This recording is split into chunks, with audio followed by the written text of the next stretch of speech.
Encore une fois, bonjour mes bien-aimés dans le Seigneur. Nous retournons maintenant pour notre sujet de ce jour. Je vois que beaucoup de commentaires fusent, mais je vous comprends mes bien-aimés. Dieu de gloire, notre frère en Italie. Nous te bénissons aussi pour tout ce que tu fais là-bas. Nous te rendons grâce à Dieu pour ces moments. Nous bénissons le Seigneur. Non, il faut pardonner notre bien-aimé. Il faut les pardonner parce que il faut l'amour. Hein? L'amour, la Bible nous dit que aimez même vos ennemis. Vous voyez, les niveaux que Dieu nous envoie, c'est tellement un niveau terrible. Aimer un ennemi, c'est terrible, hein? Aimer un ennemi. Donc, il faut aimer tout à chacun de nous, aimer ceux qui nous entourent, aimer ceux qui nous maltraitent, prier même pour eux. La Bible nous dit cela. Donc, soyez fortifiés pour cela. J'ai servi ce témoignage pour moi-même pour le dimanche passé. Donc, je bénis le Seigneur pour cette libération-là. Maintenant, nous allons rentrer dans notre sujet très important de contre le berger. Contre les bergers. Je voulais un peu que nous puissions partager sur ce sujet-là contre les bergers. Les bergers, ce sont des pasteurs. Les bergers, ce sont des évêques. Les bergers, ce sont des anciens. Ok? Vous allez voir que dans la Bible, les termes berger, pasteur, évêque, ancien, c'est les mêmes mots. Ce sont des noms, des synonymes dans la Bible. Quand vous voyez quelque part où on dit berger, c'est les pasteurs. Là où vous allez voir qu'on dit évêque, c'est les pasteurs. Là vous allez voir qu'on écrit ancien, c'est les pasteurs. C'est les mêmes mots, c'est le même travail, même fonction dans le corps de Christ. Ok? Donc c'est important de comprendre ces choses. Nous allons voir un peu ce sujet très capital par rapport aux bergers. Les bergers des pasteurs, ils sont capables simplement de prêcher la parole sur les autres. N'est-ce pas? Mais ils oublient qu'eux-mêmes, Dieu aussi met l'œil sur eux. Sur ceux qui conduisent les autres dans la voie du Seigneur. Est-ce que vous me comprenez? Dieu met les yeux sur les serviteurs qui conduisent les autres dans le Seigneur. Ne pensez pas parce que tu es pasteur que tu es arrivé. Aucun pasteur est arrivé aussi longtemps que tu es encore sur la terre. Tu n'es pas arrivé. Non. Tu n'es pas encore arrivé. Tu es encore en train de marcher avec le Seigneur. C'est-à-dire, tu dois aussi chercher la sanctification. C'est-à-dire, tu dois aussi chercher à enlever le mal dans ton cœur, dans ta vie, à faire l'œuvre de Dieu comme Dieu le dit. Non pas comme toi tu dis. Comme Dieu dit. C'est pourquoi nous sommes là pour retourner à la Bible. Retourner à l'évangile pur. Retourner aux actes des apôtres. De retourner à la manière que Jésus nous a dit. Comment est-ce qu'un pasteur doit être, comment il doit faire l'œuvre de Dieu, les services, les ministères que Dieu lui a confiés. Ce n'est pas un titre que Dieu a donné à un homme pour être pasteur. Parce que là, je suis dans un sujet précis. Berger. Je ne suis pas dans prophète, apôtre, docteur, évangéliste. Je suis dans pasteur. Toi qui t'appelles pasteur, tu crois que le mot pasteur est un titre honorifique? Tu crois que Dieu t'a donné un titre afin de te glorifier? Non. Dieu a donné une fonction à toi, mon frère qui est pasteur, que tu dois exercer dans sa maison, c'est-à-dire dans l'église, qui est la maison de Dieu, la colonne et la vérité. Est-ce que vous comprenez cela? Maintenant, nous allons aller voir, frère. N'allez pas voir les dictionnaires. Allez voir ce que Dieu dit dans sa parole par rapport au berger. Dieu met son œil sur toi, frère, pasteur. Dieu met l'œil sur toi, mon frère. Tu es mon frère. Et nous devons aller examiner les Écritures et regarder ce que Dieu dit par rapport à cela. N'est-ce pas? Allons-y voir maintenant cette merveilleuse parole dans Jérémie, verset 23. Qu'est-ce que Dieu dit par rapport au berger? Allons-y dans Jérémie. Nous allons voir si tu es pasteur Et la fonction que tu fais ressemble à ce que la Bible demande. Est-ce que cela ressemble à ce que la Bible demande, pasteur? Ne crois pas que tu vas échapper aux colères de Dieu parce que tu étais pasteur. Tu ne vas pas échapper aux colères de Dieu parce que tu es pasteur. Jérémie 23. Nous y sommes. Au Jérémie 23. Je demande à tous nos bien-aimés dans le Seigneur qui nous suivent en ligne, ceux qui ont des Bibles, d'avoir leur Bible à la main. Très important. Quand nous sommes en plein enseignement, exhortation, édification, nous qui sommes des croyants, on doit être prêts avec notre arme. Parce qu'il ne faut pas que je dise des choses qui ne sont pas vraies. Toi-même, tu vérifies, tu dis, frère Baroni, non, c'est pas comme ça. Tu comprends un peu? Donc, nous sommes les disciples de Bérin. On a les mêmes sentiments. Chercher ce qu'on nous dit, est-ce que c'est vrai? Nous sommes comme ça. On regarde, on met les yeux là, dans la Bible. Beaucoup de gens viennent seulement m'écouter sans Bible à la main. Non, ouvre ta Bible, Jérémie 23, ok? On y va. Jérémie 23. Malheur aux bergers qui détruisent et dispersent. Malheur aux bergers qui détruisent et dispersent. On va comprendre c'est quoi disperser et qui détruisent. Ok? Verset 2. C'est pourquoi ainsi parle l'Éternel, le Dieu d'Israël. Ainsi parle l'Éternel, le Dieu. Ok? Mon frère, le Dieu. Le Dieu que tu sais. Le Dieu. Non, peut-être que tu n'as pas compris. Ainsi parle. Donc Dieu parle à ton sujet, pasteur.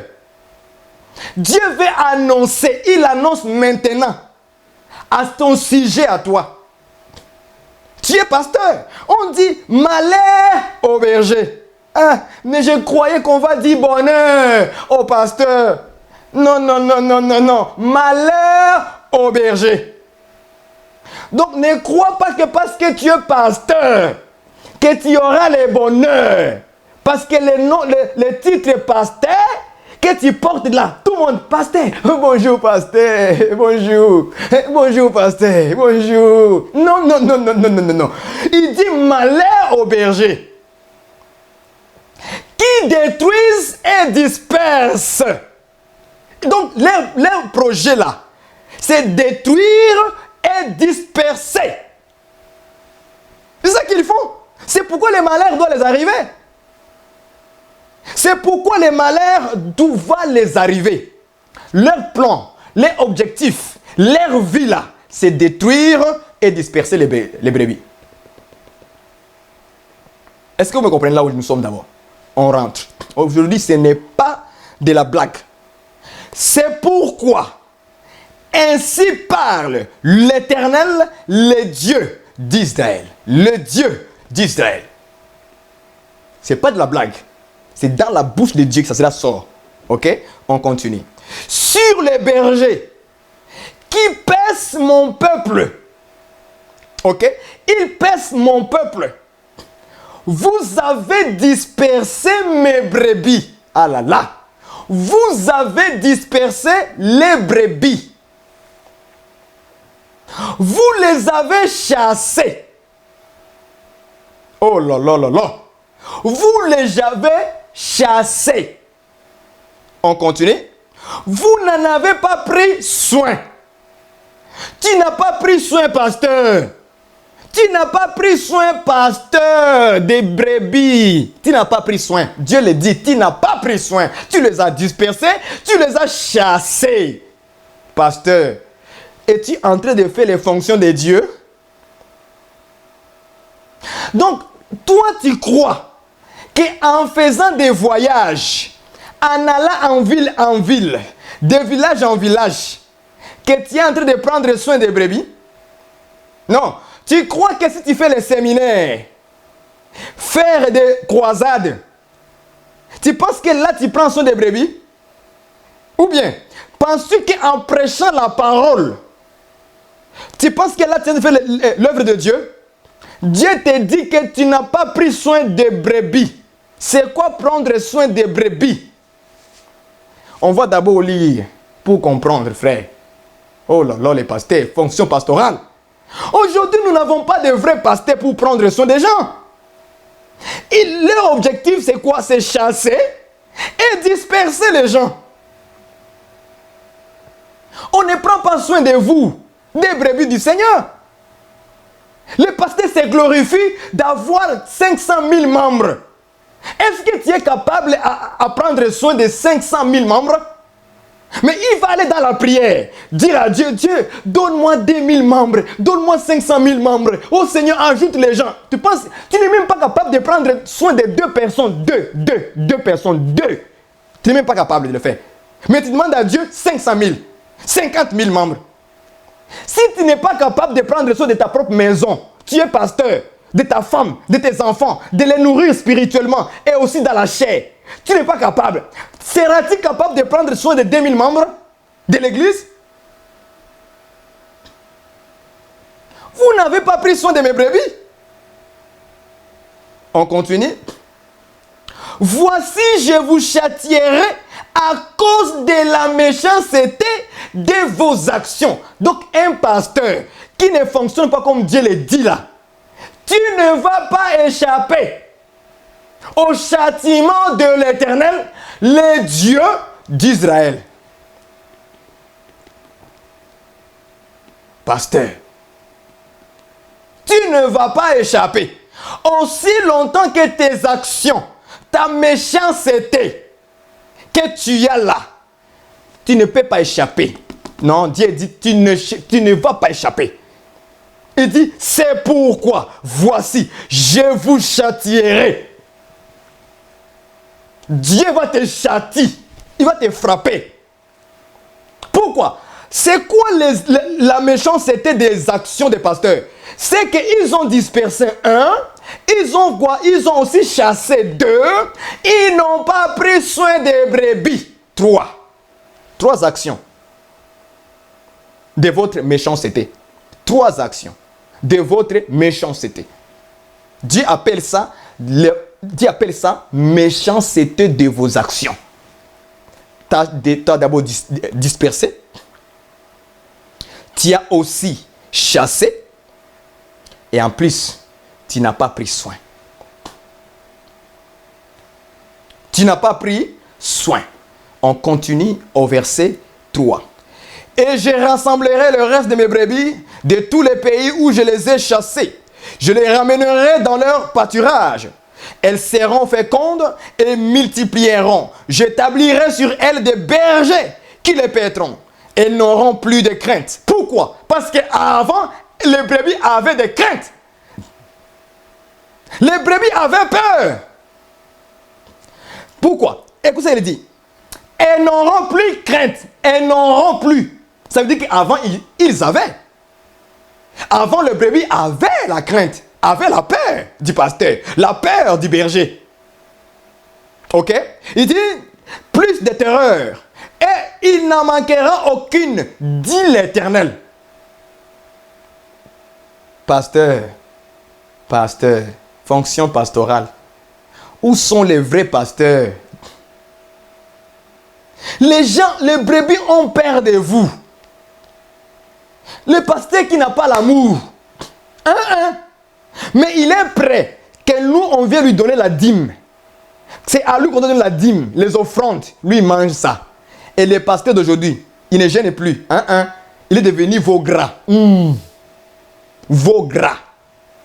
Des pasteurs avec des gorges gonflées. La santé est bonne dans la chair. Mais à l'intérieur, c'est un petit esprit faible. Il n'est pas fort spirituellement. Mais à cause du titre pastoral, du titre de pasteur honorifique, il se croit déjà arrivé. Quand il vient, tout le monde, pasteur, la peur. On va seulement dénoncer un pasteur où les gens se prosternent devant lui. Quand on dénonce, les gens disent, touchez pas au oint de Dieu. Ils ont peur. Vous voyez, les gens ont peur. Si tu n'es pas dimanche des pasteurs, tu vois, c'est l'homme de Dieu. Vous comprenez là où je suis? Les gens ont peur. Or, la Bible me dit dans Matthieu 23, le pasteur, l'apôtre, l'évangéliste, le docteur, c'est votre frère. Lui aussi, il est mon frère. Il n'est pas spécial. Non. C'est pourquoi s'il était spécial, Dieu n'aurait pas châtié les bergers. Il doit les châtier. Pourquoi? Parce qu'ils ne font pas leur fonction. Ils sont méchants dans leur cœur. Ils font la terreur aux gens. Ils font la terreur aux brebis du Seigneur. Et vous pensez que vous allez échapper à ça? C'est déjà écrit. Dans la même Bible là, il y a le malheur, il y a le bonheur. Il y a la punition. Dans la Bible, il y a tout. Il y a la punition du faux prophète. C'est dans la Bible, c'est écrit. C'est écrit. Un prophète, un faux prophète, on doit faire quoi? Il doit être lapidé des morts. Il y a la punition. Un berger, un pasteur, un évêque, un ancien, qui ne marche pas selon la saine doctrine, Dieu te dit, je vais te châtier. Tu vas voir. Tu ne vas pas échapper à ça. Et toi, tu prends ça avec une blague? Tu prends ça blague? Regarde ta fonction dans l'école. Est-ce que c'est comme ça que je dois l'exercer? Ce n'est pas en voyageant de ville en ville, là, de séminaire en séminaire, convention en convention, qui ne produit même pas rien. Et tu ne prêches même pas la vérité aux gens. Tu les mens. Tout ce qui t'intéresse là, toi pasteur, je te parle. Tout ce qui t'intéresse, c'est l'argent, les dîmes, les offrandes. Tout ce que tu penses dans ta tête, c'est à ça. Les brebis sont devenus maigres, spirituellement, maigres. Les gens demeurent dans le péché. Tu ne leur dis pas la vérité. Les gens vivent dans la médisance. Tu ne leur dis pas la vérité. L'impudicité a envahi l'église. Même toi-même, là, pasteur. Même toi-même, pasteur. Tu couches avec les femmes de l'église. Tout ça plaisir. Et tu penses que tu vas échapper à la colère de Dieu? Tu ne vas pas échapper à la colère de Dieu. Tu ne vas pas l'échapper. Dieu dit qu'il va te châtier. Un malheur d'abord à toi. Malheur à toi d'avoir pris la charge du pasteur. Parce que tu ne comprends pas c'est quoi être pasteur. C'est quoi être un berger. C'est quoi être un dirigeant. C'est quoi? Tu n'as pas compris, mais tu acceptes. On t'a imposé les mains les jours là par les hommes. Oh, tu es pasteur aujourd'hui. Tu es pasteur. Oh là là, tu es pasteur. Tu penses que là maintenant tu es pasteur? Pastoral, c'est un appel du Saint-Esprit qui est établi. Dans Actes des Apôtres là-bas, verset 20. C'est le Saint-Esprit qui appelle la personne au ministère. C'est Jésus qui t'appelle. Apôtre Paul dit que Paul, apôtre, non des hommes ni par un homme, mais par Jésus-Christ. C'est Jésus-Christ qui appelle la personne au ministère. Ce n'est pas l'imposition de mettre d'un homme qui t'a mis pasteur. Oh là là, malheur au berger. Malheur au berger. Parce que vous ne savez pas ce qui est passé dans votre vie. Pasteur, j'ai pitié de toi. Parce que tu n'as pas compris la fonction du pasteur. Malheur à toi alors. Commence d'abord à aller chercher dans la Bible. C'est quoi être pasteur dans la Bible? S'il te plaît. Dans la Bible. C'est quoi être pasteur dans la Bible? Qu'est-ce que Dieu me demande de faire? Allons-y. Lire Ézéchiel chapitre 34. Ézéchiel 34, au verset 1 jusqu'à 10. C'est quoi être pasteur? Qu'est-ce que je dois faire? Lisons la Bible, bien-aimé dans le Seigneur. Ézéchiel 34, verset 1 à 10. La parole de l'Éternel me fit adresser en ces mots. Fils de l'homme. Oui, Seigneur, je t'écoute. Parle-nous aujourd'hui et redresse-nous dans la bonne voie et que nous puissions nous repentir. Nous les bergers. Ainsi parle l'Éternel. Fils de l'homme, verset 2, fils de l'homme, prophétise, c'est-à-dire annonce de ma part. Et là, je suis en train d'annoncer de la part de Dieu. Alléluia, j'aime ça. Prophétise contre les bergers d'Israël. C'est qui les bergers d'Israël? Les bergers de l'église, les pasteurs de l'église. Apocalypse chapitre 2 et chapitre 3. Écrit à l'ange de l'église. C'est-à-dire écrit aux bergers là-bas. Ceux qui conduisent là-bas. Dans l'église. Écris-les, annonce-les, prophétise-les, parle-leur de ma part. Est-ce que vous me comprenez là où je suis? On continue. Prophétise et dis-leur. Au berger. Ça, c'est un message au berger. Ok? C'est au berger. On y va. Ainsi parle le Seigneur, l'Éternel. malheur au berger d'Israël, ça veut dire de l'église, parce qu'Israël ici, c'était l'ombre, c'est l'image du peuple de Dieu. Or, le peuple de Dieu aujourd'hui, c'est l'église du Seigneur, qui est mise à part, qui a été pris dans le monde et l'a ramené vers la lumière qui est Christ Jésus. Alléluia. Dieu s'est servi d'Israël comme l'ombre de son peuple. Comment il fonctionne avec son peuple. Comment il marchera avec son peuple. Maintenant, aujourd'hui, l'église, c'est ça Israël. Parce que nous sommes des juifs à l'intérieur. Et non pas à l'extérieur. Alléluia. Nous sommes des juifs spirituels. Alors si nous sommes des juifs spirituels, c'est-à-dire nous sommes Israël. Spirituel. D'en haut. Et non pas d'en bas. Ok? Maintenant, Seigneur parle contre les bergers. Il dit, ainsi parle le Seigneur l'Éternel, malheur aux bergers d'Israël, qui se pèsent eux-mêmes, qui se pèsent eux-mêmes. Les bergers ne devaient-ils pas paître les troupeaux? Oh là là là là, pasteur. Est-ce qu'un berger ne devrait-il pas paître les troupeaux du Seigneur? Pasteur.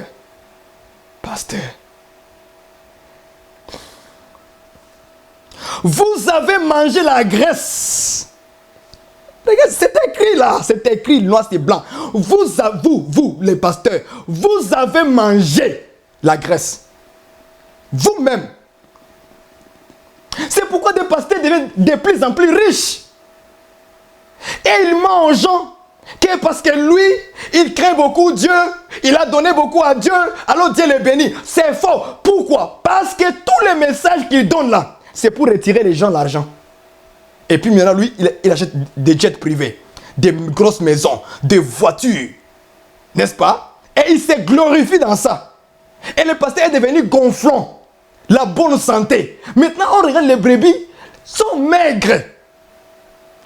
Les brebis sont maigres, mais le pasteur est tout gonflant. Dans son foyer, il ne manque pas du pain. Toujours en bonne santé. Toujours tout va bien. Mais quand on regarde les brebis, non, ça ne va pas. Tout le temps, les brebis viennent voir le pasteur. Pasteur, j'ai un problème. Pasteur, j'ai pas d'argent, pasteur. J'ai pas d'argent. Pasteur a de l'argent dans son compte. Qu'est-ce qu'il fait? Prions ma soeur, Dieu fera quelque chose. Oh Seigneur, aide ma soeur, aide mon frère, il est dans les problèmes. Seigneur, ouvre les écluses des cieux. Mais tu as l'argent dans ton compte. Pourquoi toi, pasteur, tu ne le donnes pas ton argent? Arrête de prier un peu là. Arrête. Ok? Ce n'est pas le temps de prier. C'est le temps de faire l'acte, action de donner. Ils mangent la graisse. Pour eux, ils veulent la vie belle. La belle vie là. Et ils aiment ça. Mais pour les autres, non, prions Dieu. Quand un membre de l'église a un problème, c'est on prie. Quand le pasteur a un problème, agissons. Donnez l'argent, donnez la dîme, donnez les offrandes. Le pasteur a des problèmes. On se rassemble nous tous. On donne, on va commencer à cotiser l'argent. On cotise, on donne au pasteur. Et le pasteur a la solution. Un fidèle a un problème. Venez, gênons, prions. Seigneur, délivre notre frère, délivre notre sœur. Non, arrête-moi. Ça, ce sont des blagues. Arrête. Ce sont des blagues. Dans ton compte, il ne manque rien. Il y a de l'argent. Donne. Le problème, il va finir. Donne seulement l'argent. Quoi? L'argent, c'est quoi? C'est du papier. Donne l'argent. Agis. Et ils vont venir vous mentir qu'ils donnent beaucoup et ils font ceci aux gens. Et c'est faux. C'est faux.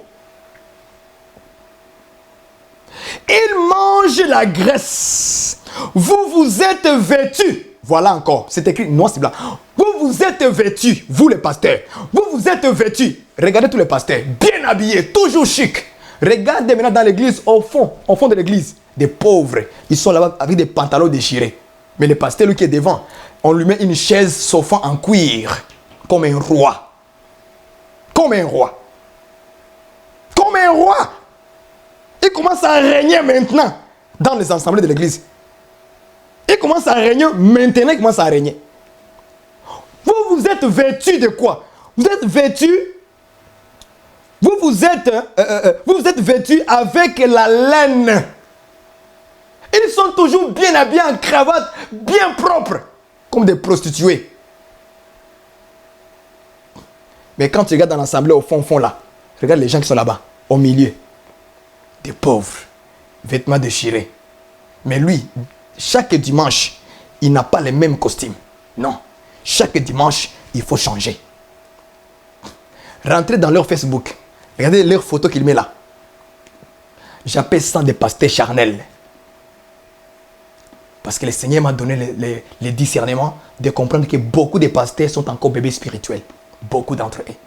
Ils ne savent pas faire les fonctions du pasteur. Jamais. Ils ne le savaient pas. Vous êtes vêtus avec la laine. Avec la... Donc, ils sont bien habillés. Exagérés. Bien habillés. Mais vous, jamais. Toujours les mêmes, les petites affaires là, les souliers à gauche et à droite. Surtout en Afrique, là, quand on voit les pasteurs en Afrique, c'est terrible, encore plus pire. Au moins encore nous qui sommes ici au Canada et en Europe. Mais ceux qui sont en Afrique, tu regardes dans l'ensemble, leurs vidéos là qu'ils passent sur YouTube là. Moi je vois tout ça. Mais tu dis, mais les frères là, lui là, regarde. Mais regarde les pasteurs, bien habillés, costume, cravate, neuf. Bien assuré son chaussure. Il ne se soucie pas des brebis. Pour lui-même, la graisse, il a gonflé. Il a gonflé et il veut vous mentir avec des prophéties. Dieu m'a montré, Dieu m'a parlé, Dieu m'a ceci. Pourquoi Dieu ne te parle pas sur les pauvres qui sont au milieu de vous? Parce que moi, je lis ma Bible. J'ai vu dans ma Bible où l'apôtre Paul dit, faisons une collecte, ok, pour les pauvres qui sont à Jérusalem. Pourquoi? Parce qu'à l'église de Jérusalem, au milieu d'eux, il y avait les pauvres.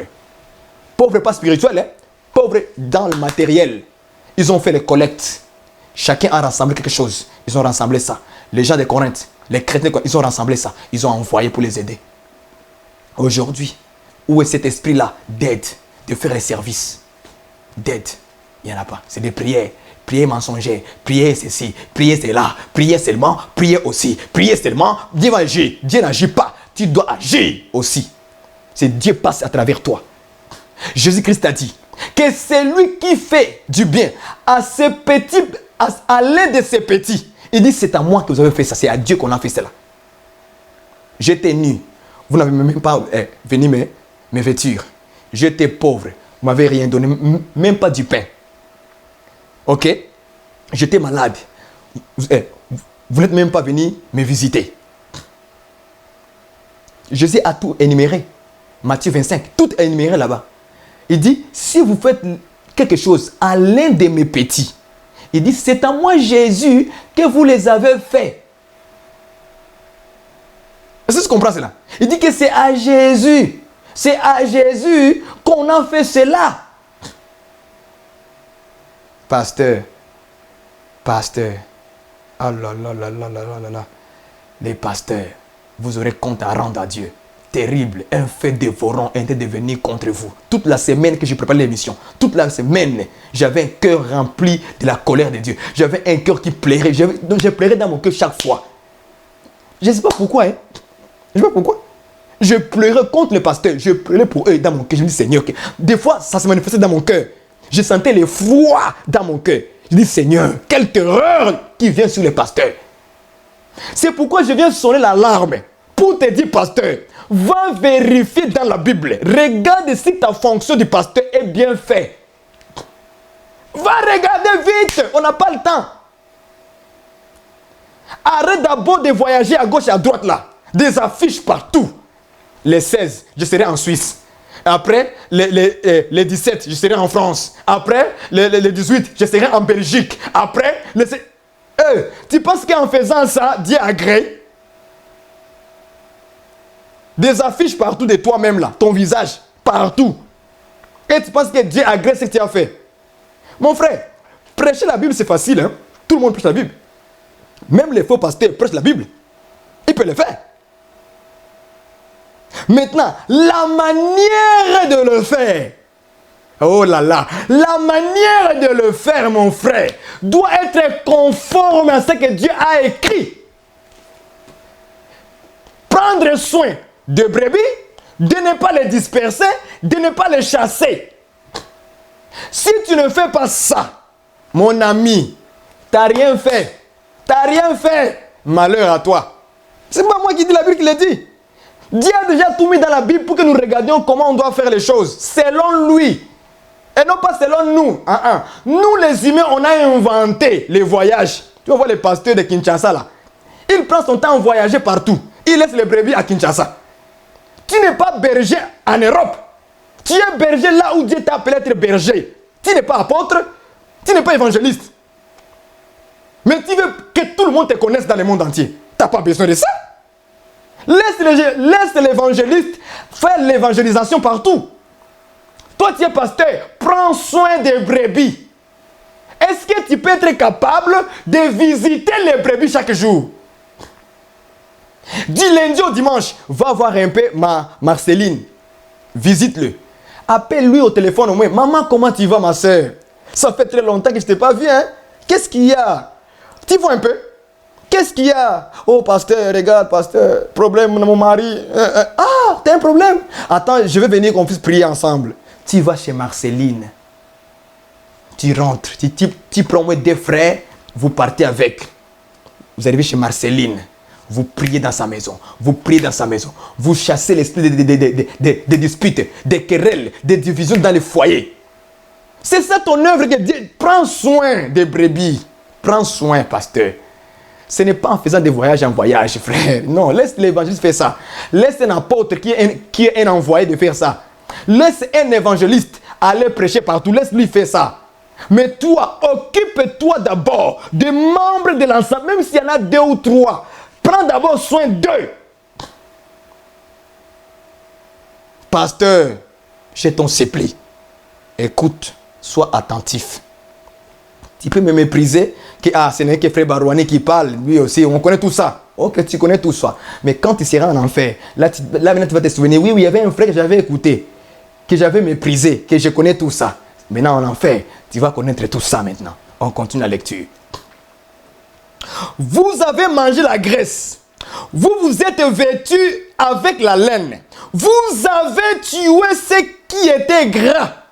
Vous les avez tués. Mais c'est quoi la mort qu'ils ont amené? La mort spirituelle. Ils ont amené la mort spirituelle dans la vie des brebis. Ceux qui commençaient à croître dans la parole de Dieu, on commence à les tuer. On commence à les tuer dans la parole. Non, c'est que tu avais entendu là-bas, là, ça c'était un faux enseignement. Non, parce que le frère là n'a pas bien enseigné.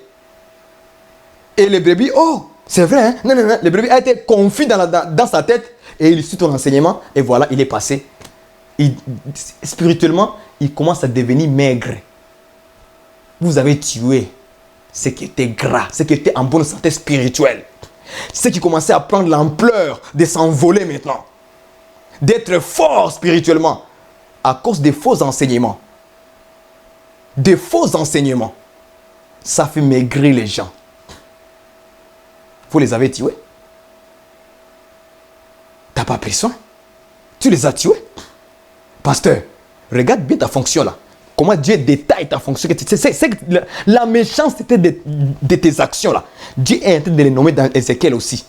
Dans Jérémie 23, Dieu le dit. Dans Ézéchiel 34, Dieu aussi dit contre les bergers 2 fois de suite. Dieu a un œil sur les bergers. Tu ne vas pas échapper, mon frère. Jamais. On continue. Les bergers. Vous avez tué ce qui était gras. Vous n'avez point fait paître les brebis. Ok? Vous n'avez pas fortifié celles qui étaient faibles. Oh là là là là là là, les pasteurs. Ils n'ont pas fortifié ceux qui étaient faibles. Au contraire, ils ont couché avec. C'est ça qu'ils ont fait. La méchanceté de leurs actions. Les faibles femmes viennent les voir. Pasteur, aidez-moi. Voilà ceci. Voilà ceci. Mon mari n'est plus avec moi. Oh pasteur. Voici pas. Pasteur, il va utiliser la faiblesse de cette sœur-là pour les prendre comme maintenant une proie. Pasteur, il dit, ah, comme maintenant tu es comme ça, parce que moi maintenant je peux maintenant en profiter. Le pasteur, il arrange le col de sa chemise. Il dit, bon, comme ça maintenant, je peux maintenant m'en occuper très bien. Oui, ma sœur. Le pasteur commence à appeler la sœur maintenant tous les jours. Tous les jours. tous les jours. Comme la sœur est faible là, la maman là, maman de l'église, je vous parle, hein. Toi, ma sœur, c'est à toi que j'adresse la parole là maintenant. Ok? Comme tu es faible spirituellement à cause de tes problèmes, et tu es venu voir les faux pasteurs là, que toi tu pensais qu'il est vrai. Tu pensais dans ta tête qu'il est vrai. Ok? Maintenant, lui, il utilise ta faiblesse. C'est ça qu'on dit que tu as fait quoi? Attends, on dit encore. Verset 4, hein, je souligne ça. Vous n'avez pas fortifié celle qui était faible. Faible en quoi? Faible en esprit. Elle est faible. La sœur vient, elle expose son problème au pasteur. Les pasteurs maintenant vont prendre ce problème pour utiliser une route pour passer. Et les pasteurs invitent maintenant la sœur. Non, viens me voir au bureau. Les affaires des bureaux là. Les pasteurs maintenant appellent la sœur au bureau. Non, viens un jour au bureau, nous deux, à telle heure, le samedi, on va parler. N'est-ce pas? La sœur va au bureau que le pasteur lui a invité. Elle n'a pas refusé parce qu'elle croit que c'est son pasteur. Il va partir. Il va partir. Et on attend que le pasteur, la sœur est tombée. Avec les pasteurs. Et on les garde comme ça dans l'église. Personne ne le sait. Dieu a vu la méchanceté de vos actions, pasteur. Ça ne marche pas de même. Vous n'avez pas fortifié. Écoutez, vous n'avez pas fortifié celle qui était faible. On ment aux gens sur la parole de Dieu. Parce qu'ils sont faibles dans l'enseignement là. Ils sont faibles. Ils n'ont pas d'intelligence spirituelle. Non, Dieu a dit, quand tu donnes $50, il va ajouter $100. Vous voyez, les faibles en esprit, ils croient à ça. Ils n'ont même pas vérifié la Bible. Hein. Ils n'ont pas vérifié dans la Bible. Il prend l'argent. 50, il prend l'argent, il jette. Il va mettre dans les paniers. Donc, le pasteur a dit, si je donne 50, Dieu va me donner $100. Si je donne 1000, donc Dieu va me donner des 1000. Ah, donc je serai grand. Ah, il prend l'argent, $1000, il met $10 000. Les faibles en esprit sont conduits comme ça. Comme des serpents. Le frère vient avec 50, il donne 50. Premier mois, deuxième mois, troisième mois, quatrième mois, il n'y a pas de réponse, il n'y a pas l'argent qui a augmenté. Vous voyez, le faible. Et puis vous dites, non, il faut voir la foi. Quand vous donnez, il faut voir la foi. Il faut voir la foi. Non. Frères et sœurs, dans la Bible, on n'a pas dit donner avec la foi. Hein, on a dit donner avec la joie. C'est différent. Il dit, quand vous donnez pour Dieu, selon Dieu, quand vous donnez, il dit, donnez avec votre cœur.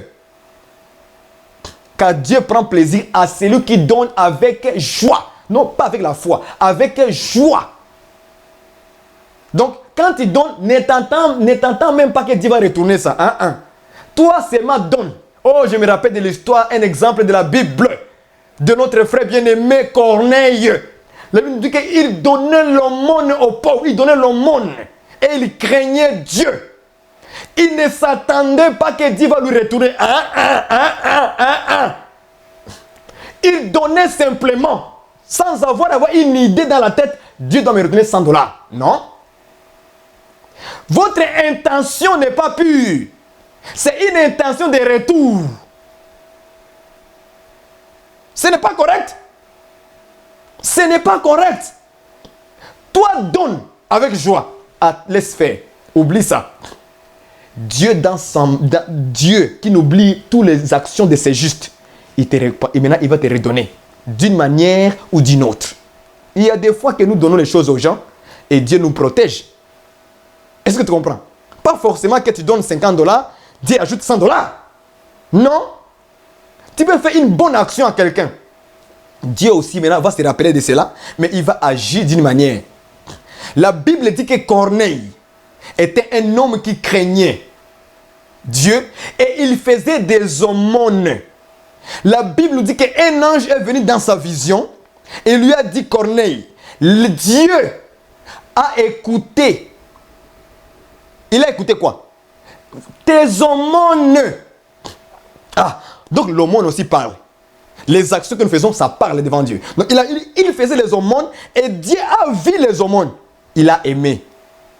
Dieu a ajouté les aumônes dans la vie de Corneille? Non, il n'a pas ajouté des aumônes. Dieu a dit, va appeler Pierre.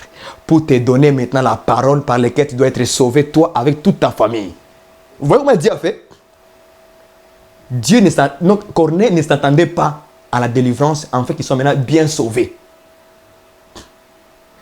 Dieu n'a pas fait un retour du bien qu'il faisait.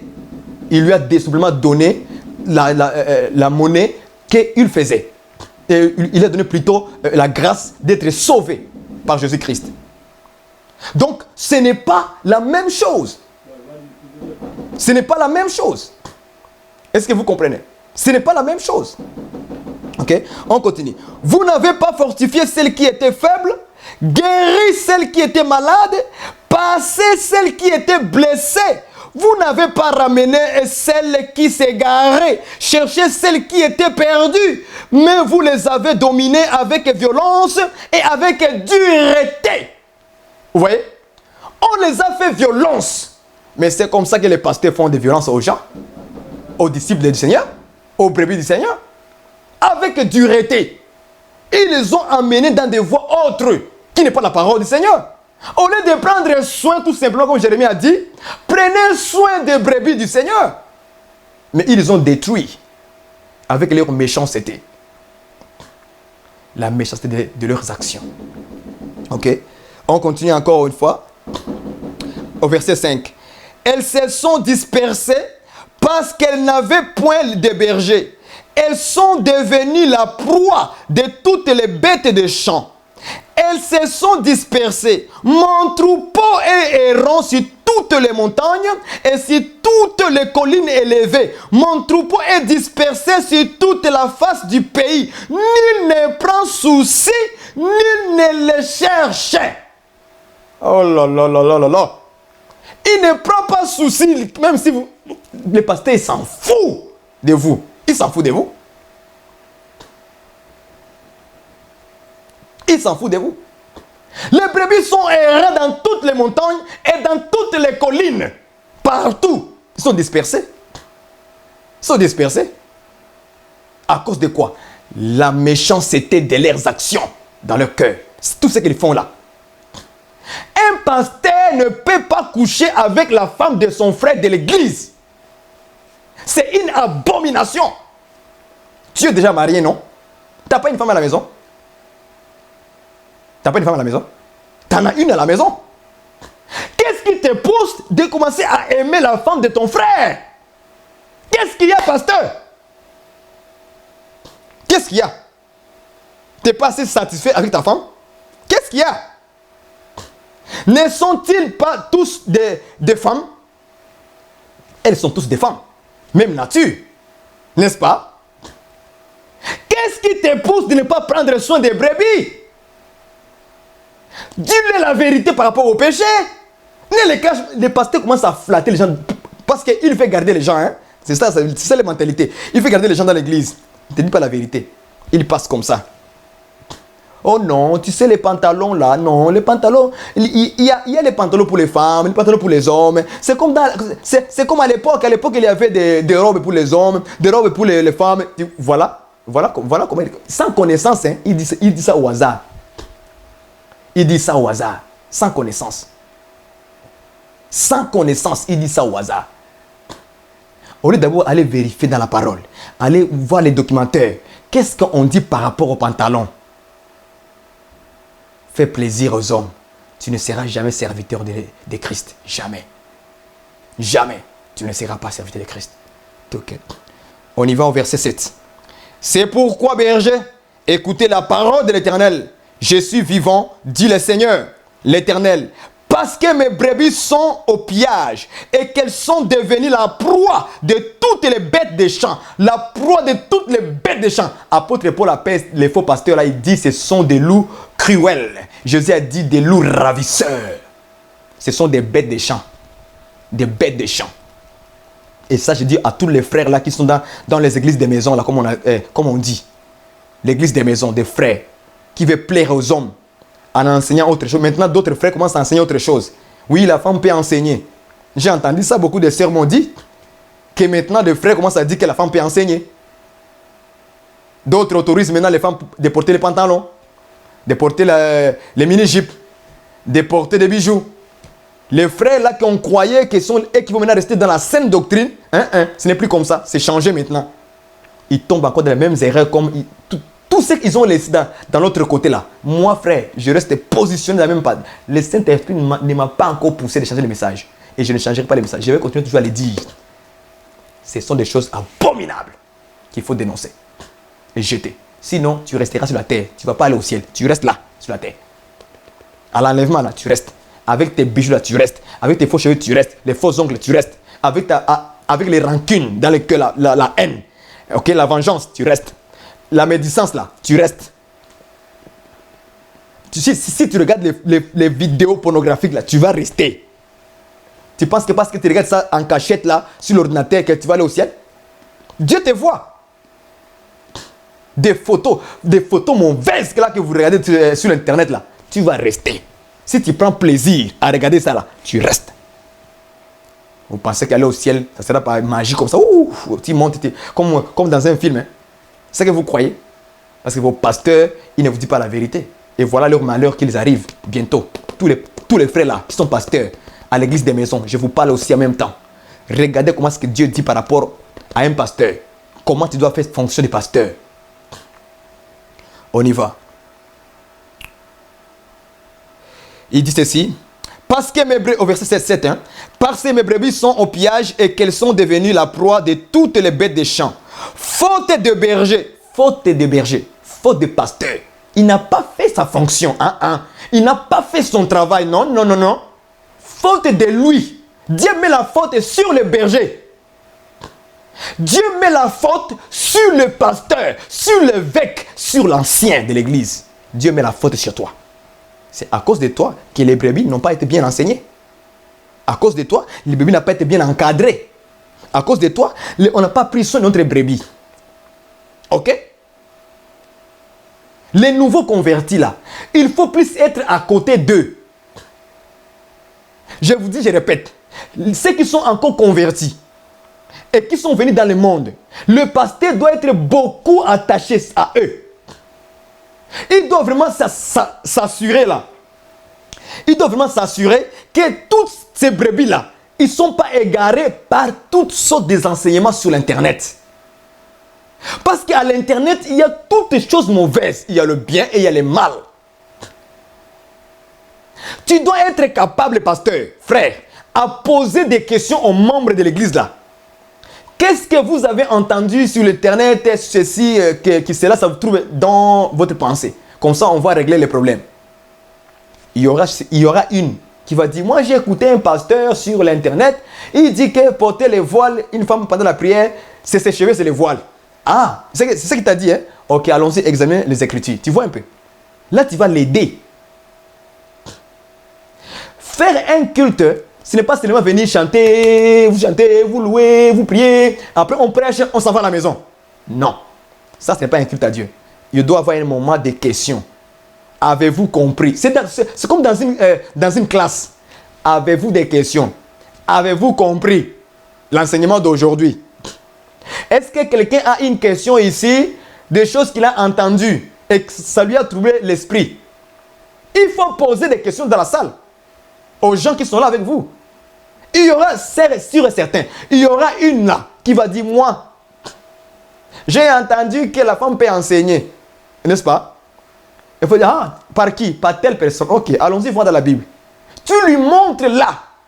Parce que si tu ne fais pas ça, il va croire que ce qu'il a entendu là, c'est vrai. Donc c'est à toi de veiller. C'est ton devoir, pasteur. C'est pourquoi Dieu t'a donné une fonction de pasteur, de berger, de surveillant de l'église. Parce que les mots évêque, les mots anciens, les mots pasteur, les mots berger, c'est un surveillant des brebis. Ça veut dire surveillant de l'église, de l'assemblée. Lui, il surveille, il regarde. De façon spirituelle et de façon aussi physique. Ça veut dire t'assurer que le frère ne manque pas le pain à manger, la sœur ne manque pas son loyer, de s'assurer que toute sa vie, en quelque sorte, ça va très bien. Parce que des fois, quand il y a beaucoup de problèmes financiers, des problèmes de la vie, ça crée l'absence de la foi. Ça trouble notre foi, ça touche notre foi. Alors c'est les pasteurs qui doivent s'assurer. Appelle même les frères.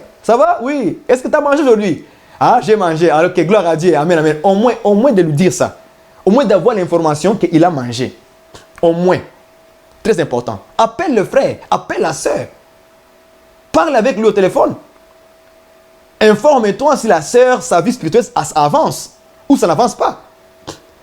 Moi, honnêtement, en vous parlant, je reçois des frères et des sœurs qui me parlent clairement, ils ne me cachent pas. Ils me disent la vérité. Ils me disent, frère, vraiment, ma vie spirituelle, ça ne va pas, ça n'avance pas.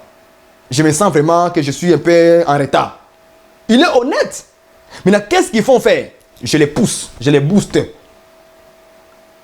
Frère, prions. On prie.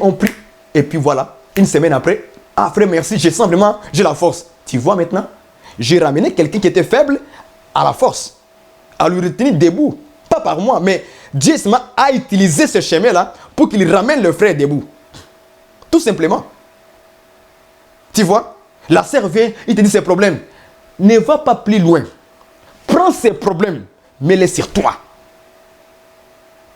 Il faut que tu sentes, il faut sentir les problèmes de la sœur. Maintenant, il faut avoir un grand cœur pour lui ouvrir la porte, afin que quand tu vas lui parler, qu'elle t'écoute. Parce que quand tu lui parleras bien, pour le fortifier, avec sagesse, oh là là, avec intelligence du Seigneur, et que tu le ramènes, tu lui dis, ma sœur, non, calme-toi, ok, laisse faire. Moi et toi, on va prier. Je sais que mon Dieu qui est vivant, il agira. La sœur, ça va apaiser son cœur, de ne pas agir vite. N'est-ce pas? Ça va apaiser son cœur. Et il ne va pas agir vite. Il ne va pas agir vite. Mais toi, pasteur, frère, je t'en supplie, pasteur. Aujourd'hui, c'est ton message à toi.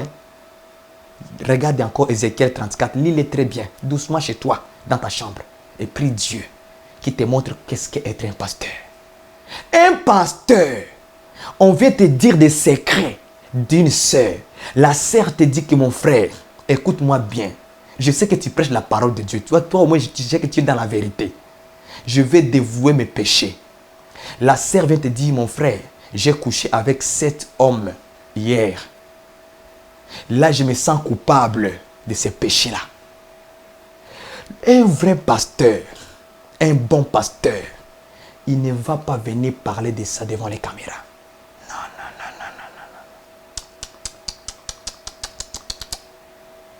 Un pasteur d'amour, il reçoit des messages horribles. Un frère vient te dire, pasteur, j'ai volé. Je me sens coupable. Tu ne vas pas aller divulguer le message à tout le monde. Non, pasteur, non, tu n'es pas pasteur. Non, tu n'as pas été appelé par Dieu. Je t'en supplie. Tu n'as pas été appelé par Dieu. Un vrai pasteur, berger de brebis, surveillant de l'église. Mon cœur commence à battre. Mon cœur, je sens quelque chose dans mon cœur là. Merci Seigneur. Oh Dieu. Un vrai pasteur, il ne fait pas de telles choses. Non, frère. C'est attrister Dieu. C'est là tu attristes Dieu. Tu ne peux pas prendre, pasteur, le message que le frère ou ta soeur t'a dit dans le secret. Le péché qu'il a commis ou qu'elle a commis, venir maintenant faire un sujet de prédication devant les frères et sœurs dans l'église. Non, ça ne se fait pas. Ça ne se fait pas. Est-ce que tu comprends? Ça ne se fait pas, frère pasteur. Un bon pasteur garde le blessure de ses frères dans son cœur. Même sa femme, je répète, même sa femme ne peut pas savoir ça. Même sa femme. Même sa propre chair, os de mes os, chair de ma chair, il sera une seule chair là, comme la Bible le dit là. L'homme quittera son père et sa mère, s'attachera à sa femme, ils deviendront une seule chair. Même son seule chair là, elle ne va pas connaître ça. Jamais. Ça reste là. Ça reste là, pasteur. Là, ça reste là. Toi, c'est les genoux. Comme ça, tous les jours, Seigneur. Ma soeur a commis un péché grave, papa. Je t'en supplie, mon Dieu. Tu pleures devant Dieu. Tu pleures, tu pleures. Les larmes coulent, frère. Même, il faut même prendre une gêne de prière. Tu rentres dans la gêne, là. Tu gênes pour une seule personne, c'est moi. Une âme. Tu pleures, dis pardon, Dieu, pardon, pardon, Seigneur. Mets-les sur moi. Tu comprends un peu? Tu montres l'amour à Dieu, là. Dieu a regardé ce qu'il est en train de faire, là. Il regarde comment tu répands ton âme juste pour une personne. Hein? Tu répands ton âme par terre. Tu portes des cendres. Tu portes des sacs. Ça veut dire tu es dans le gêne avec douleur. Tu dors par terre, frère. Dieu te regarde. Il voit l'action de du pasteur, de mon serviteur. Dieu dit, mon serviteur. Il regarde. Il regarde. Il regarde. Il regarde. Dieu te parle. À cause de lui. Il dit, vas-y, j'ai écouté ta prière. J'ai écouté. Je lui pardonne. Maintenant, toi, après d'avoir quitté dans ta prière, tu appelles en secret les frères ou la sœur. Tu dis, mon frère, ça va? Ok. J'aimerais que maintenant on soit amis. Maintenant, le pasteur devient ami d'un seul membre, d'un seul fidèle. Tu commences à être ami avec lui, partager la parole de Dieu avec lui, l'encourager, parler à lui comment il faut marcher, comment il faut se conduire. Tu vois? Des fois, tu l'appelles pendant la soirée. Tu l'appelles. Ah, mon frère, comment a été ta soirée, ta journée? Tu l'encourages. Ah, moi, vraiment, Dieu m'a béni aujourd'hui. Tu l'encourages, tu l'encourages, tu l'encourages. Les brebis prennent la force. Elle prend l'ampleur. Elle prend l'ampleur. La même personne là que tu as fait ces genres de choses-là, un jour, il deviendra un grand témoin. Un témoignage pour Dieu. Il viendra un pasteur aussi. Toi, tu ne sais pas. Mais l'action que tu as fait dans le secret là, c'est ça qui a amené la personne à la repentance. Il a vu qu'il y a quelqu'un qui m'aime. Il y a beaucoup de sœurs qui sont blessées dans leur cœur là. La Bible dit que vous n'avez pas fortifié ceux qui étaient faibles, guéri celles qui étaient malades, pensez à celles qui étaient blessées. Il y a des sœurs qui sont blessées, frère pasteur. Ils sont blessés par rapport à quoi? Par rapport à la vie. Un homme a couché avec elle. Elle a eu un enfant avec. L'homme l'a abandonné. Ça a resté dans son cœur. Maintenant, elle est devenue chrétienne. Mais la blessure est toujours là. Elle se rappelle, quand elle voit son enfant là, elle se rappelle de cet homme qui a fait ça. Blessure encore revient, ça remonte. N'est-ce pas? Maintenant, il vient vers toi. Il te dit, pasteur, regarde, moi, ceci, quand j'étais dans le monde, j'ai couché avec un homme, il m'a laissé avec un enfant. Pasteur, il pleure, il pleure, il pleure. Qu'est-ce que le pasteur doit faire? Le pasteur doit prendre la sœur et sa femme. Il le fait ami. Ok? Tu le fais ami. Maintenant, toi, pasteur, tu commences à passer par ta femme pour donner des instructions à la sœur. Est-ce qu'on voit? Donc, ta femme devient une aide. Tu commences à aller visiter la sœur. Si elle est seule à la maison, vous allez les visiter avec ta femme ensemble, vous deux. Vous partez ensemble. Allez prier avec elle. Allez l'encourager pour que la blessure à l'intérieur sorte. Vous devenez amis avec la sœur. Pourquoi? C'est ta propre sœur en Christ. C'est ça que Dieu a dit, que vous ne prenez pas soin. Même ceux qui sont blessés là, vous ne pensez pas à leurs blessures. Vous ne couvrez pas leurs blessures. Vous ne mettez pas les médicaments sur la blessure pour faire éteindre la blessure. Mais vous le faites du mal encore, c'est vous. Tu en profites pour la sœur, pour aller coucher avec. C'est là où il y a maintenant un problème. Tu n'as pas pris la sagesse de rester assis, de prendre la situation et de la comprendre, et après maintenant de rentrer dans l'action de Dieu. Comment je dois régler les problèmes de la sœur ou bien du frère? Comment je vais le faire? Moi, je le fais. Mais je ne suis pas pasteur, hein? Pas pasteur, moi. Mais c'est comme quelque chose qui me fait agir comme un pasteur. Ça veut dire, tout ce qui vient vers moi, avec les problèmes, difficultés, c'est des situations un peu difficiles, je me fais comme si, je ne sais pas comment vous expliquer, c'est quelque chose de spirituel. C'est comme ça réagit tout seul dans mon cœur, comme un pasteur. Vous comprenez? C'est automatique. C'est pas quelque chose que moi-même je programme. Non, c'est pas une programmation. Non. C'est pas tu mets dans la tête quelque chose là, puis non, c'est pas comme ça. C'est à l'intérieur de toi. C'est automatique. On me parle, je sais comment je dois agir. Je me fais ami avec la personne. On commence à s'appeler, n'est-ce pas? On s'appelle, je lui exhorte, je lui fortifie. On prie ensemble, même au téléphone, on prie ensemble. Prions mon frère, prions ma soeur. On prie avec lui. Est-ce que tu comprends? Donc je suis en train de l'activer dans la prière. Est-ce que vous comprenez? C'est ça c'est ça qu'on dit prendre soin de quelqu'un. Ce n'est pas prendre soin donnant seulement la nourriture ou l'argent. Non, non. De façon spirituelle d'abord, c'est ça qu'il faut faire, le travail là. Il faut beaucoup penser à la personne. Est-ce qu'aujourd'hui, est-ce qu'il a prié? Est-ce qu'aujourd'hui, il a lu la Bible? Est-ce qu'aujourd'hui, le frère a bien mangé? Est-ce qu'il a bien passé sa journée? Est-ce qu'il n'a pas été énervé aujourd'hui? Tu comprends un peu? Donc, tu te soucies un peu. C'est pourquoi je lui dis que personne ne se soucie. Aucun berger ne se soucie. Et le berger d'aujourd'hui, là, il ne se soucie absolument à rien du tout. Je reçois tous les messages de tous les frères et sœurs, les problèmes, tout ça, difficultés, tout ça. Je n'ai jamais venu sur la télévision et commencé à faire une émission par rapport à ça. Mais je regarde, ils sont là. Et je ne les dirai jamais. Ils sont tous là. Là, c'est bloqué avec une clé personnelle. Comment? Je ferme. Tous sont là, dans mon cœur. Tous sont là. Un vrai pasteur, c'est un gardeur de secrets. Ah, voilà les mots que je voulais dire. Un bon pasteur est un gardeur de secrets. C'est comme ça qu'il faut s'agir. Je connais beaucoup de choses, de plusieurs personnes. Il y a même des familles, des couples qui sont plus âgés que moi. Il veut me parler des problèmes. Je reçois, je les vois, je connais, mais je suis calme, posé, gardé à l'intérieur. Je ne fais pas ça un problème. Non. Je garde. Avec une clé, je ferme, je prends la clé, j'avale. Pour que ça sorte là, dans ma bouche. Oh là là là là là là. Tu vas attendre longtemps. Tu vas attendre longtemps. Ça restera là.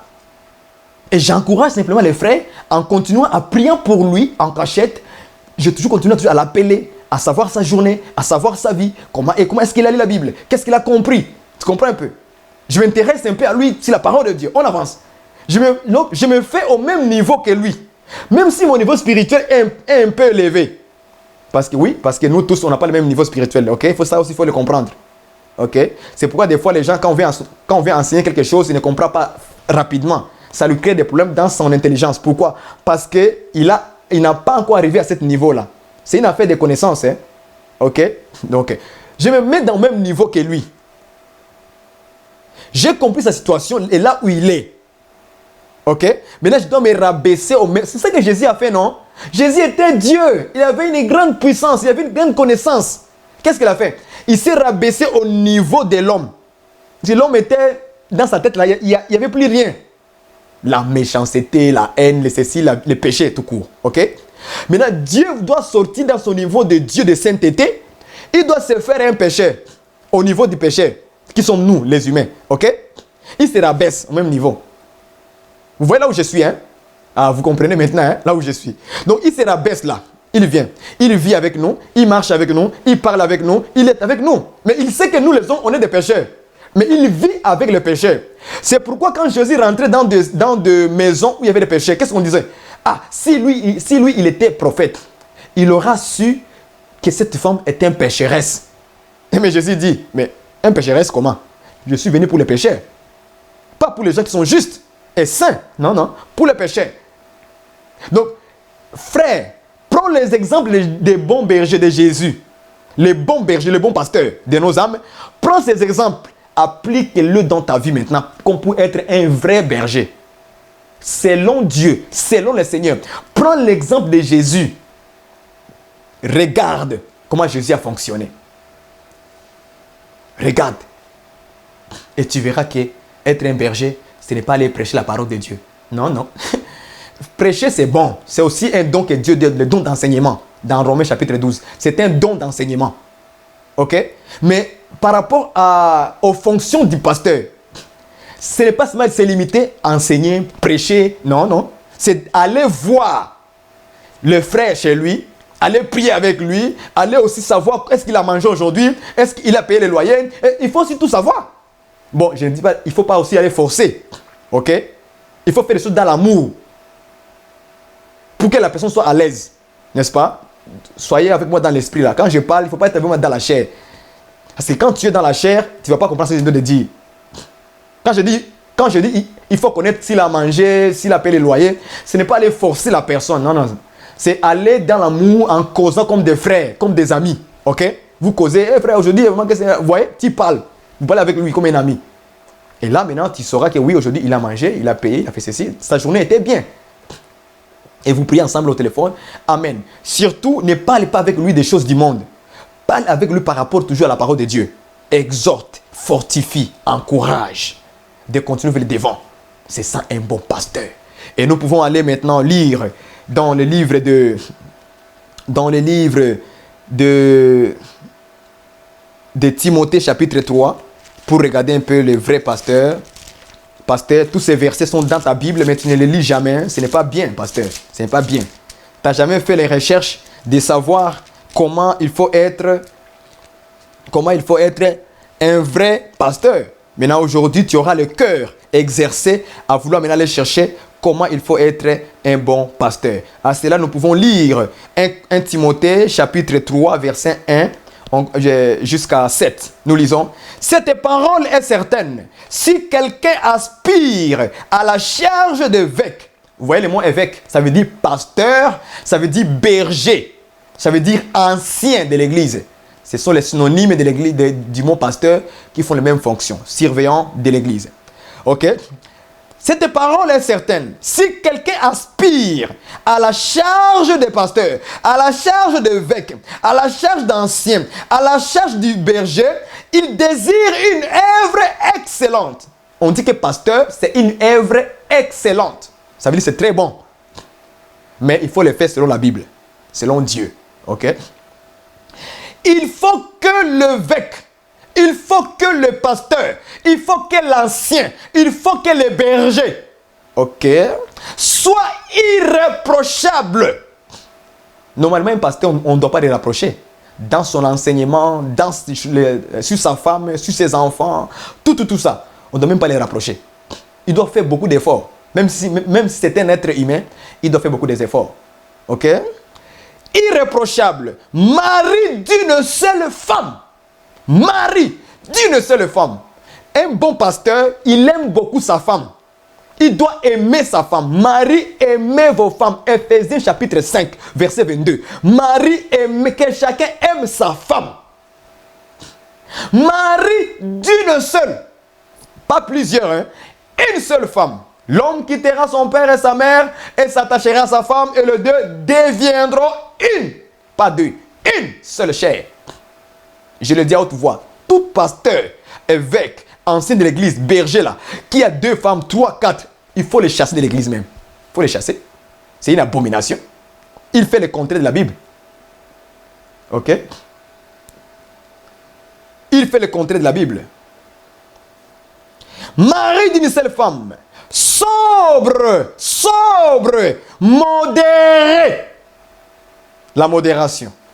Modération, frère. Il ne faut pas exagérer. Modéré. Un pasteur, c'est quelqu'un qui modère. Il n'est pas trop haut là. Hein? Il est modéré. Au milieu. Ok? Réglé dans sa conduite. Réglé dans sa conduite. Un bon pasteur est bien réglé dans sa conduite. Tu rentres dans une maison d'un pasteur.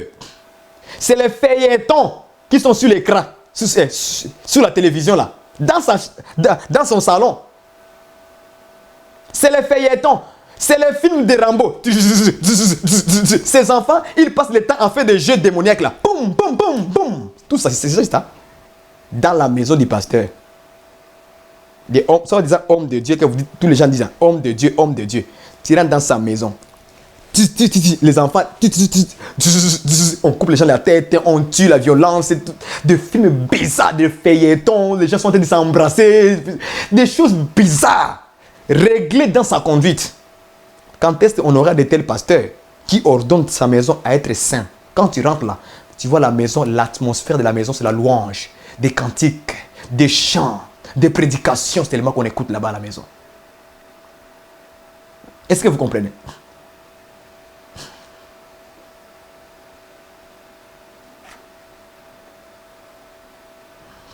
Est-ce que vous comprenez bien aimé dans le Seigneur? Exactement, ma sœur félicité Kofi. C'est terrible avec les pasteurs aujourd'hui. C'est terrible. C'est pourquoi on veut les reprendre pour qu'ils retournent vraiment à la Bible et regarder ce qu'ils font là. Est-ce que c'est vrai ou pas? Est-ce qu'ils vivent la vie de la parole? Est-ce qu'ils peuvent être notre modèle à nous les fidèles? Est-ce qu'on peut dire que Barouani peut attirer un exemple sur la vie d'un pasteur aujourd'hui? Non, je dirais non. Il n'y en a pas, je n'ai pas encore trouvé. Tous sont dérapés. C'est pourquoi Dieu les rappelle aujourd'hui dans ses messages. Vous voyez? Il dit quoi? Régler dans sa conduite. Pourquoi régler dans sa conduite? Parce qu'il ne faut pas que tu sors avec la femme de ton frère. Il ne faut pas que tu fasses des choses bizarres dehors. Il faut qu'on voit quelque chose de bien en toi. Un exemple du pasteur. Ok? Hospitalier. Un pasteur, comme je vous ai dit, un grand cœur, il accueille tout le monde. Un pasteur, il accueille tout le monde. Jésus accueille tout le monde, les pécheurs, les gens de mauvaise vie, tout le monde l'accueille chez lui. Il vient, venez tous. C'est ça un pasteur.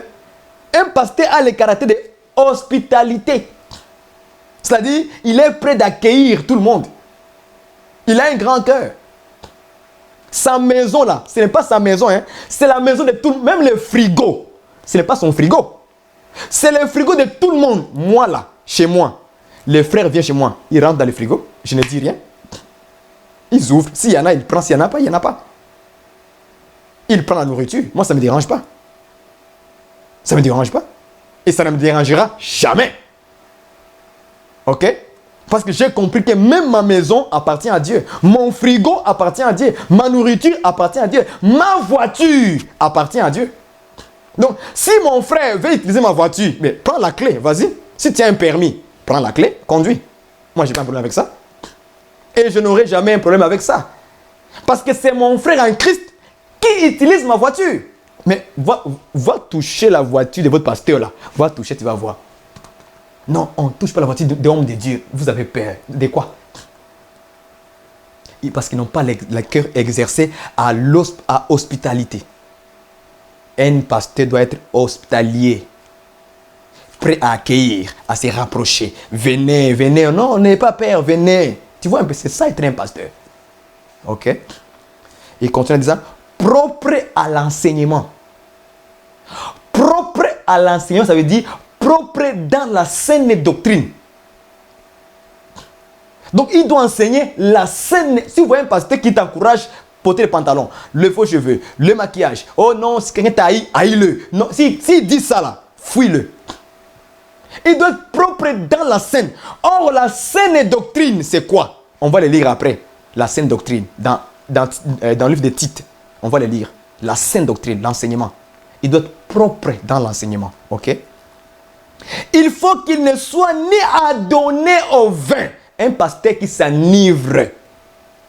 Il boit le vin et l'alcool fort. La bière. Fuis-le. Parce qu'il va te contaminer, toi aussi à commencer à boire. C'est pourquoi beaucoup de frères sont tombés dans ces pièges. J'entends maintenant qu'il y a certaines personnes qui commencent à boire. Soit disant ce sont des apôtres, des pasteurs, des évangélistes. Il induit les brebis du Seigneur à aller boire. En disant non, tu sais, dans la Bible, c'est écrit s'enivrer. Tu vois, on a écrit enivrer. Ne t'enivrez pas du vin. Tu vois les mots enivrer là? Oui, c'est ça. Mais tu peux boire, mais pas s'enivrer. Tu vois, les jeux des mots. Il veut jouer avec Dieu avec ça. Sans l'esprit du Seigneur, il veut vous jouer avec les mots. On ne joue pas avec les mots parce que Dieu va t'attraper un jour. Tu vas regretter mon frère. Pourquoi tu avais induit les gens en erreur? Donc fais attention pasteur. Si tu commences à boire et s'adonner au vin, on comprend qu'il y a un danger dans ta vie. Ok? Même si tu le fais en cachette dans ta chambre là, tu mets un petit frigo dans ta chambre avec plein de vin dedans là. Tu penses que comme les gens ne me voient pas, Dieu ne te voit pas. Eh mon ami, cache-toi. Moi j'ai dévoilé ce qu'il y avait dans mon cœur, hein, devant tout le monde, la vengeance là. Je l'ai dévoilé parce que les hommes ne voyaient pas ça. Mais Dieu voyait, il m'a repris. Et comme il est amour, je me suis repenti. Il ne m'a pas laissé mourir dans la vengeance. Il connaît mon cœur que j'aime beaucoup les choses de Dieu. Je désire tous les jours faire demeurer dans la présence du Seigneur. Ça, c'est mon désir. J'aime ça aller au ciel. Ok? Mais Dieu a vu que non, mon fils a un problème. Mais je dois d'abord, avant qu'il règle les problèmes. Et comme je l'ai réglé devant tout le monde et devant le Seigneur, il a vu que moi, maintenant je suis clean. Ok? À donner au vin, ni violent. Un pasteur n'est pas violent. Violent en parole, violent en acte. Un pasteur qui est tout le temps fâché. Il n'est jamais heureux. Il n'est pas joyeux. Il n'est pas content. Non, tout le temps, hey, pasteur, il est fâché. Ah, peut-être que si je le parle, il va crier sur moi. Déjà, la personne commence à penser comme ça. Mais tu n'es pas pasteur. Un pasteur méchant à la maison, il crie sur les enfants, sur sa femme. Non, les gens ne voient pas un modèle. Ou les gens disent, ça c'est le pasteur, ça. Qui crie, il crie sur sa femme, il crie sur ses enfants. Il ne parle jamais avec douceur. Toujours la violence en lui. Toujours. Un pasteur qui se laisse emporter comme ça, il faut fuir. Ok? Ni violent, mais indulgent, pacifique, désintéressé. Il faut qu'il dirige bien sa propre maison et qu'il tienne ses enfants dans la soumission et dans une parfaite honnêteté. Car si quelqu'un ne sait pas diriger sa propre maison, comment rendra-t-il son de l'église de Dieu? Il ne faut pas qu'il soit un nouveau converti, de peur qu'enflé d'orgueil, il ne tombe sous le jugement du diable. Il faut aussi qu'il reçoive un bon témoignage de ceux du dehors, afin de ne pas tomber dans l'opprobre et dans le piège du diable. C'est la Bible qui le dit. Voilà comment un pasteur doit être. Allons-y lire maintenant Tite chapitre 1. Tite chapitre 1 au verset 5 à 9, il dit quoi? Je t'ai laissé en Grèce, afin que tu mettes en ordre ce qui reste à régler, et que selon mes instructions, tu établisses des anciens dans chaque ville. Vous voyez? Des anciens, c'est la même chose. Anciens, évêques, pasteurs, bergers. Ce sont des synonymes, des mêmes fonctions. Ok? Des anciens dans chaque ville. Verset 6. S'ils y trouvent quelques hommes irréprochables encore, maris d'une seule femme encore, et il y a des enfants fidèles. Les enfants du pasteur, on doit voir la fidélité à eux. Ce n'est pas moi qui dis, c'est la Bible qui le dit. Ok? Qui ne soient ni accusés de débauche. Des enfants des pasteurs qui sortent avec des femmes dehors là, ils font tout n'importe quoi. Ok? Ce n'est pas bien. Le pasteur doit prendre soin de sa famille, là, de sa maison. C'est très important. Qui ne soit ni accusé de débauche, ni rebelle. Car il faut que l'évêque, vous voyez le mot évêque. Au verset 7, on nous dit évêque. Au verset 5, on nous dit ancien. Tu vois, je vous dis que ce sont des synonymes. C'est les mêmes fonctions. C'est la même fonction, tout simplement. Ok? J'essaie encore de répéter ça pour que ça rentre. Pour que ça ne puisse pas donner de... Ouais, c'est le même mot, même affaire, pasteur, berger, ancien évêque. C'est la même fonction, surveillant de l'église. Ok? Irréprochable comme économe de Dieu. Comme économe de Dieu, qui ne soit ni arrogant. L'arrogance. Et pasteur arrogant. Ni colérique. Pasteur colérique, violent. Ni à donner au vin. Encore on répète, ni à donner au vin. Il se laisse boire. Ok? Ni violent, ni porté à un gain honteux. De gain honteux. Donc c'est une honte. Des choses bizarres que le pasteur est en train de faire. Tu arrives chez le pasteur, il met un film hollywoodien où il y a les scènes de la sexualité. Et il est là au salon, hein, il regarde. Et toi, en tant que visiteur, tu arrives. Tu vois que les deux, dans la scène là, la scène télévisée là, le film là, les gens sont en train de se déshabiller, les pasteurs ne bougent pas. Des gains honteux, des choses honteuses dans sa propre maison du pasteur. C'est grave. Des films de Rambo. C'est ça qu'il regarde là. On tue les gens, on coupe les gens la tête, les sangs coulent. Non, franchement, les chrétiens doivent revenir à une vie de sainteté maintenant. Dans toutes les conduites, dans toutes les choses, on va voir la sainteté. Un pasteur qui regarde encore ces choses, qui a encore envie de ces choses, des Rambo, des Jackie Chan, tu regardes le feuilleton. Non, tu n'es pas pasteur. Hein? Ou tu l'es ou tu ne l'es pas. C'est entre les deux. Soit tu es, soit tu n'es pas. C'est grave. Verset 8. Mais qu'il soit hospitalier. Encore, on répète la même affaire. La même chose. Hospitalier, ami des gens de bien, modéré, toujours modéré, modération, modéré, juste, saint. Ah, juste, saint. Sainteté. Même si tu es pasteur, tu dois chercher la sainteté. Parce que sans la sanctification, personne ne verra. Même toi aussi, tu ne vas pas voir. Oh, parce que c'est de la blague. Tempérant, attaché à la vraie parole qu'elle a été enseignée, en fait d'être capable d'exhorter selon la sainte doctrine et de refuter les contradicteurs. Un bon pasteur qui obéit à la parole de Dieu, il obéit à Ephésiens chapitre 2, verset 10. Vous êtes édifiés sur le fondement des apôtres et des prophètes, Jésus-Christ étant la pierre angulaire. Il garde la sainte doctrine des apôtres et des prophètes et de Jésus-Christ étant la pierre angulaire. C'est ça un vrai pasteur. C'est écrit dans la Bible, le vrai pasteur. Et on nous montre les détails. Comment le vrai berger doit être. On n'a pas cité, il voyage, il va en voyage, il va aller prêcher en France, il va aller prêcher en Suisse, il va aller prêcher en Belgique. On a dit, voilà comment elle doit être. Si tu n'es pas comme ça, même si tu voyages, même si tu fais des croisades, tu fais tout ce que tu veux. Si on ne voit pas tous les caractères du pasteur dans ta vie, là, ce que nous voyons dans la Bible, hein, moi je te dis, tu n'es pas un vrai pasteur.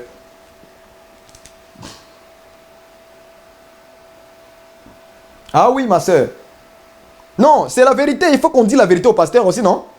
C'est pas simplement on vient prêcher aux gens. Oh, enlevez les boucles d'oreilles, enlevez les faux cheveux, enlevez les pantalons. Mais les pasteurs même souffrent. Ils souffrent. Les pasteurs, malheur au berger d'Israël, de l'église. Vous-même, malheur arrive. Ça vous arrive à vous-même, vous pasteurs. Vous n'allez pas fuir ça, cette malheur-là. Vous n'allez même pas les fuir. Il faut qu'on voit les mêmes caractères qu'on a nommés dans la Bible, dans la vie du pasteur. Garde le secret des brebis. Garde le secret, pasteur. Ouvre ton cœur, un grand cœur, et puis avoir la clé là. Tu fermes la clé, tu manges la clé. Personne ne peut pas venir faire sortir ça. Toi-même qui connais, tu gardes ça dans ton cœur. Secret des femmes, secret de nos sœurs, secret de nos frères. Il y a même des gens plus âgés que moi qui me considèrent dans le Seigneur. Ils écoutent l'enseignement que je donne. Ils écoutent ce que je fais. Ils savent que cet garçon, c'est un jeune, mais il est tellement sérieux. Il doit être un vrai. Vous voyez? Il faut que les gens, quand ils vous regardent, ils disent non, non, non, attends. Ce type ici, là, quand je regarde, non, ce qu'il fait là, c'est pas de la blague. Ouais. Il faut qu'il voie ça en toi, un modèle. Un berger, un vrai berger, n'est pas toujours devant. Il est derrière. Parce que dans le physique, les bergers des brebis, ils ne marchent pas devant les brebis, ils marchent derrière les brebis. Est-ce que vous comprenez ça, là où je suis? Ils marchent derrière les brebis. Il les conduit. Quand le brebis va aller à gauche, il l'amène. À droite, il l'amène. Tu vois un peu? Il les garde comme ça. Il les conduit. Ok? Jusqu'à la bergerie du Seigneur. Ça veut dire jusqu'à ce que nous allons rentrer dans le royaume de Dieu. Parce que tu as bien fait ta fonction dans le corps de Christ. Être pasteur, ce n'est pas synonyme de prêcher. Être pasteur, ce n'est pas le synonyme d'aller annoncer la parole de Dieu. Non. Être pasteur, c'est de faire ce que Dieu dit dans la Bible. Prendre soin des brebis. Cependant, en prenant soin des brebis, en même temps, Dieu te donne un don d'enseignement, de prédication. Ok? Et aussi, Dieu te remplit de la sagesse, de l'intelligence. Comment maintenant aller encadrer ces gens-là? En fait, de rester toujours dans la bergerie. Ça veut dire en Christ, dans le Seigneur. Qui ne sortent pas en dehors de ça. Ok? Mais qu'il reste là. Et quand il sort, tu dois être prêt de rester les 99 brebis qui n'ont pas besoin de se repentir. Mais d'aller suivre le brebis là qui est parti. Un vrai pasteur, il peut même laisser toute l'église.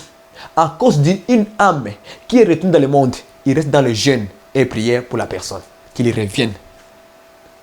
Il a quitté. Oh Seigneur, oh là là là là, tu pleures, tu pries pour l'âme qui était perdue. C'est ce que Jésus a dit dans le parabole des 100 brebis. Il y a un qui était sorti. Qu'est-ce qu'on dit? On a laissé les 99. Il est parti chercher une seule brebis qui était partie, non? Et il les ramène. Et quand il les ramène, qu'est-ce qu'il fait? Il y a la joie. Il mange, il chante, il danse.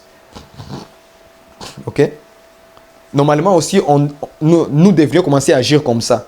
Quand il y a un frère, une soeur qui a quitté la foi, il a abandonné, il est parti dans le monde, les jours où il va revenir, ces jours-là, chantons des cantiques, louons Dieu. Ok? Soyons dans la joie ces jours-là. Parce qu'une âme est retournée dans le Seigneur. Ok? C'est ça, c'est juste un petit constant que je voulais mettre. Donc, un pasteur, voilà comment il doit se conduire selon la Bible. C'est comme ça. Donc, pasteur, examine bien aujourd'hui dans ta vie, est-ce que tu fais la fonction du pasteur correctement? Ou tu fais seulement pour aller prêcher, que les gens te glorifient sur l'internet? Et vous pensez que les commentaires, ça va... Écoutez bien aimé dans le Seigneur. Les commentaires sur l'internet là, ça mène personne au ciel. Ah, ça, Dieu m'a donné la connaissance dès. Ça, je suis plein connaissance avec ça. Les commentaires que ça va être sur l'internet, sur YouTube, sur Facebook, ça n'amène personne au ciel avec ça. Non. Ça, ce sont des commentaires des gens. Qu'est-ce que Dieu dit par rapport à moi? Je vous ai montré moi-même qui était là. La vengeance. Est-ce que vous qui sont là en train de faire le commentaire là, est-ce que vous voyez ça? Est-ce que vous avez vu mon cœur? Non, c'est Dieu qui voyait ça. C'est pourquoi nous maintenant dans notre évangile, c'est la vérité. Là, je ne blague plus. Parce que le ciel m'est précieux. Le ciel m'est précieux pour moi. Je vais y entrer. J'ai l'amour.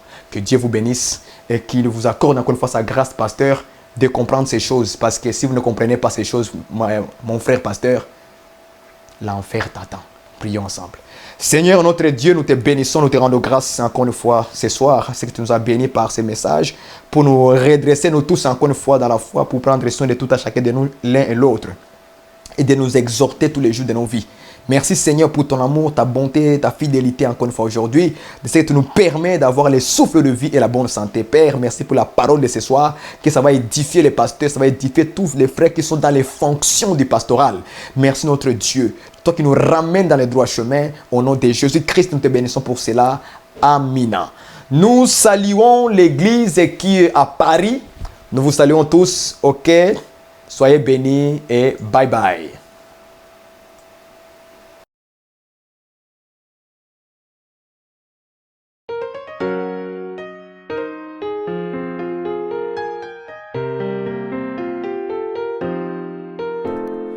J'ai l'assurance de m'approcher dans ta présence.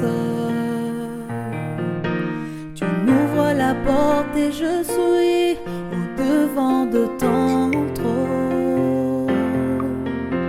Je respire la splendeur de ta gloire et je suis couvert de ta sainteté.